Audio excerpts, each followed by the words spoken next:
Independent India is engaged in a many sided renaissance and reconstruction, more or less consciously directed to what may compendiously be called nation making or remaking in an image more adequate to the needs of the present and future of India as a strong creative nation guiding the destinies of its people in accordance with a worthy and inspiring charter of life. This era commenced roughly with the emergence and work of Raja Ram Mohan Roy in the beginning of the last century and has continued to the present day through the life effort of notable thinkers in many fields like Ramakrishnan and Vivekanand, Swami Dayanand, Sri Aurobindo and Lokmanya Tilak, Gandhi and Tagore, Dr. Hedgewar and Veer Savarkar. These are only typical names and do not exhaust the galaxy. In the present phase of the struggle and triumph, with the British power typifying the entire gamut of foreign ideas and ideals, we have a similar period as in many periods in the past of the self recollection and reassertion of the national self consciousness and of a conscious search for the roots of Aero culture as the living points on which we may regraft current life and foster it to a vigorous growth and power. In this many sided effort, the image of Indian culture as the pattern of nation building is laid over with many confused notions from the West and from distorted ideas of the past of our own life. Mohandas Karamchand Gandhi introduced a powerful leaven into this maelstrom of ideas, impulses, and images having many elements congenial to the spirit of Indian culture. Thus, the national liberation movement of M.K. Gandhi derived power from the cultural heritage indwelling in the subconscious mind of the people. But unfortunately, as the political motive was dominant in the Gandhian movement, the cultural forces it invoked and mobilized were not grasped in their genuine purity and power and were not related naturally and organically to the ideals of politics, economics, social order, and values and the many dharmas of the living past. They were all mobilized as vague sources of inspiration against the common enemy, namely the foreign rulers. They afforded no positive pattern of the new Indian society and state, economy, and social order that was to replace the present order of things under long foreign rule. It was mainly negative, the many types of leaders following the Mahatma being content to put off decisive thinking on positive lines for the post liberation epoch.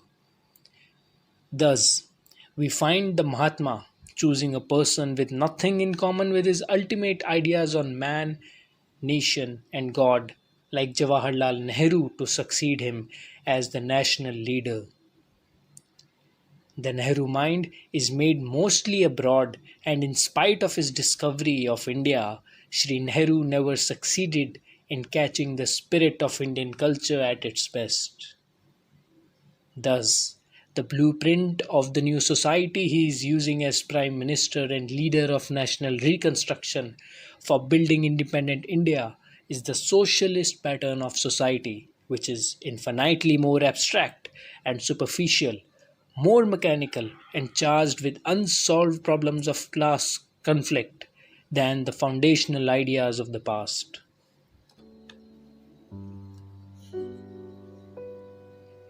It is this lack of positive idea of Indian society at its best, accumulated and molded through centuries of culture and civilization, that is yet alive in the subconscious of our people in all their ranks, that is so disappointing in the current efforts led by government and official and authoritative leaders for national renovation.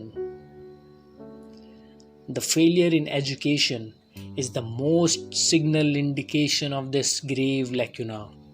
Indian education has some of the most creative features, making for sublimity and a uniform level of success in character formation, influencing life in its inmost springs. But the failure of the present leadership in this field is total in character and reveals an entire absence of any inward grasp of the spiritual climate of Indian education in its essential quality and pattern. The failure of Indian history to assimilate the Muslims into the national society as it had succeeded in assimilating the earlier invaders is a notable fact which the new Indian leaders of national liberation ignored altogether. They committed the blunder that by giving concessions to Muslims at the cost of the majority, they could win them over. The sequel showed that it was a tragic blunder. No concessions given without change of ideology on the part of the recipients could bring down about the change needed. Assimilation is possible and necessary, but it requires the right philosophy and right psychology, the right strategy and tactics. But Indian leaders proved incapable of evolving any such change of technique. They persisted in their colossal blunder until they had to vivisect the motherland. They retain the same blundering techniques even today and are thus encouraging further Pakistans. From another point of view too, the Weltanschauung of the national liberation leaders has proved too negative and therefore sterile and frustrating. This concerns the right relation India under independent auspices should envisage towards modern Western civilization. It is too often forgotten that Hinduism is not merely a sect, a small religious fellowship concerned exclusively with modes of worship or social customs peculiar to it. The word Hindu in this context has a national character. It is tantamount to the word Indian, that is, pertaining to a people living beside the river Sindhu. It connotes the entire culture and civilization of the Indian people from prehistoric times developed on Indian soil through millennia. During the Gandhian era, the idea of developing a Hindu civilization stemming from the living roots of the past and assimilating the best of the present Western pattern of values had the dominant place in the thoughts of some leaders. Gandhi's little book Hind Swaraj is symptomatic of this desire, though there was no agreement on all sides with the ideas adumbrated therein. But today, we find that the alien, unassimilated, crude, class war-ridden, monolithic social structure associated with Marxism is influencing the structural ideals and actual policies of the authorities without any reassessment of ideas so essential to such a vast and fateful undertaking. Here too, the vacuum in the sphere of Indian cultural ideas in the minds of leaders in authority is being filled up by ideas and ideals unsuited to national renovation. The iconoclastic method seems to be taking the upper hand in preference to creative reform.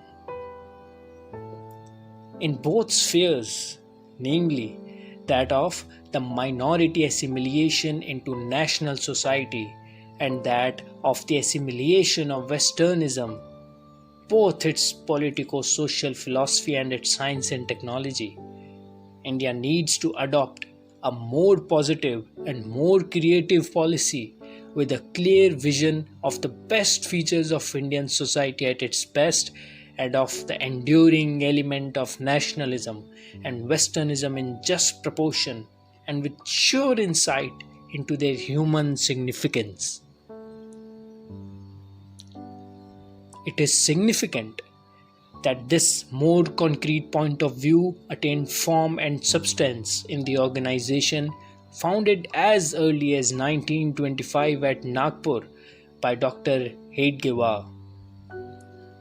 The philosophy and history that his movement known as the Rashtriya Swayamsevak Sangh embodied belongs to the more positive, concrete inspiration that was so lacking in the more dominant Gandhian movement that captured the headlines on account of its immediate political interest and the urgency of national liberation. In addition to the right philosophy and history of Indian culture, Dr. Hedgewar hit upon a unique method of training the young through a course of mental and physical exercises. And its combination of mind and body for training, the Sangh technique of education, reminds us of the main features of the Platonic system of music and gymnastics. By music, Plato meant the whole range of the arts and sciences history, philosophy, science, and the fine arts. By gymnastics, he meant physical exercises for developing a sound mind in a sound body, with healthy and bodily condition responding to the higher impulses of the soul, like the veena in the hands of the musician.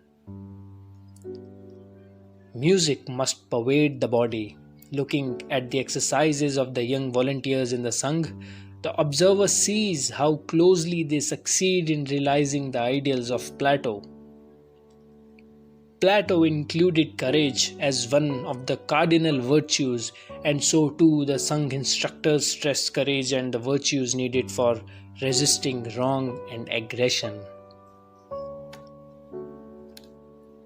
The current aspersions against the RSS, mostly by Congress leaders and followers, to the effect that it is a communal organization and more dangerous to the country than even a communism, are a travesty of the fact.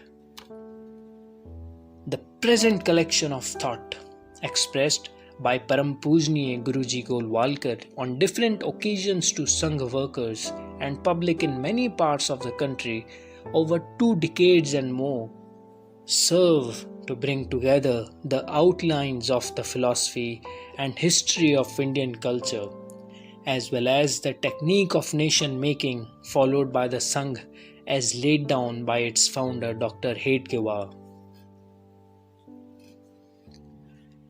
To appreciate its full role as perhaps the most influential movement of cultural reconstruction in the land today, which has spread practically to all parts of the country from Punjab to Madras, it is necessary to eschew the petty-minded criticisms of ignorant and jealous opponents that it is communal or merely Hindu in any derogatory sense.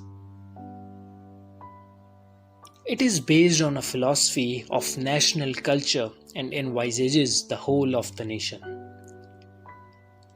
The outlook it offers has room for all minorities on condition of their wholehearted submission to the supreme value of the nation in their lives.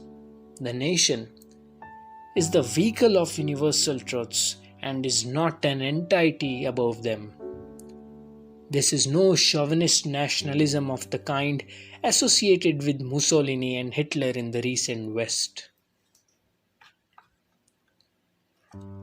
It teaches loyalty and devotion to the national society in the national homeland under the image of the mother. The unity and solidarity of the motherland is taught to claim the highest sacrificial devotion from the citizen body. Whoever enters into this spirit of devotion to the nation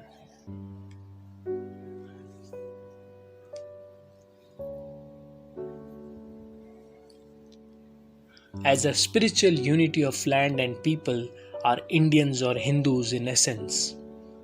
The mental commitment should be final and supreme. This is quite consistent with different groups and sects retaining their own modes of worship and social customs, so long as they do not conflict with social cohesion.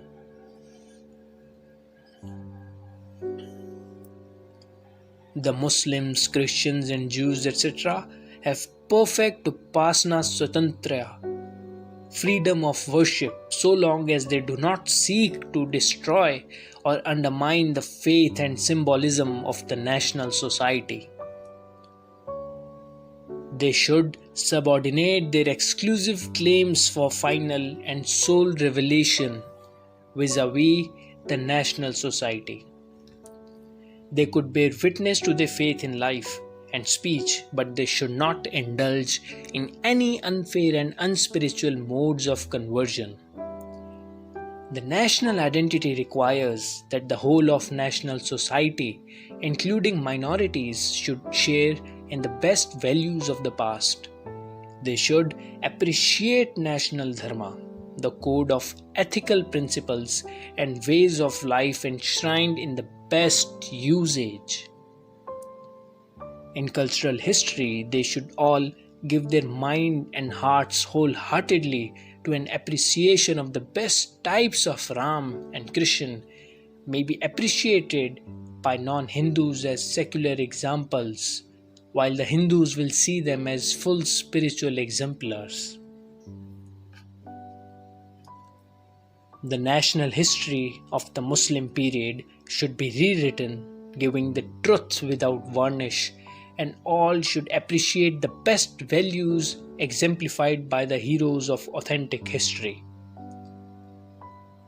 Thus, these thoughts go on to delineate quietly and patiently the portrait of the best Indian society and pattern of values in all spheres of life and culture, philosophy, art, and social order that the Sangh seeks to hold before the mirror of the national mind. To see the wood, in spite of the bewildering number of trees that crowd the landscape, it is necessary to see in a bird's eye view the full design of the landscape, after which details will fall into an illuminating order. Pride in the cultural heritage of the past is the recurring theme of the lectures. Chapter after chapter points to the some aspects or other of the features that bear inspiring value for present emulation in social life and incarnation into individual character and personality. Enough is said to vindicate faith in the best values of inherited culture and its capacity to afford guidance even today.